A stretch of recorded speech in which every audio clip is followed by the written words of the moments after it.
Hello বন্ধুরা, আসসালামু আলাইকুম। আজকে তোমাদের মাঝে নিয়ে আসলাম গরুর মাংস তোমার মূলো দিয়ে অ্যান্ড রসুন দিয়ে পাক করব।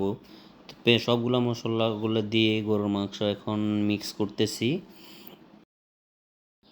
আজকে কারেন্টের চুলায় মাংসগুলো রান্না করব, এই জন্য সবগুলা একসাথে মিক্স করে এখন বসিয়ে দেব। কারেন্টের চুলায় বসিয়ে দিলাম।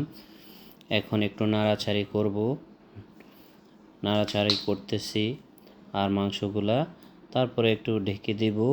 10 মিনিট পর আবার আসলাম, এসে আবার একটু নাড়াচাড়ি করলাম। ওয়াও, দেখতে কেমন লাগতেছে, কখন যে খাবো। তারপরে একটু নেড়ে ছেড়ে দেখলাম যে কেমন হয়েছে। এখন আরও একটু নেড়ে ছেড়ে তারপরে ঢেকে দিব। আবার উঠালাম 10 মিনিট পর, উঠিয়ে এখন সাথে মূলো দিয়ে দিব। মূলোটা দিয়ে এখন আবার একটু নেড়ে ছেড়ে ভালো করে কষাবো। এজন্য ভালোভাবে একটু নাড়তেছি, জিনিসটা যাতে মশলাগুলা মূলোর ভিতরে সবগুলা যায়। এই জন্য এখন আবারও নাড়া হয়ে গেছে মোটামুটি। বন্ধুরা, আমার ভিডিওটা যদি ভালো লেগে থাকে সবাই লাইক, কমেন্ট, শেয়ার করে দিবা আর আমাকে সাপোর্ট করবা, আমি যাতে ভালো ভালো কন্টেন্ট তৈরি করতে পারি। খাবারটা মোটামুটি এখনই রেডি হয়ে গেছে। এখন ওয়াও, এই তো খাবার রেডি হয়ে গেছে, এখন খাবো।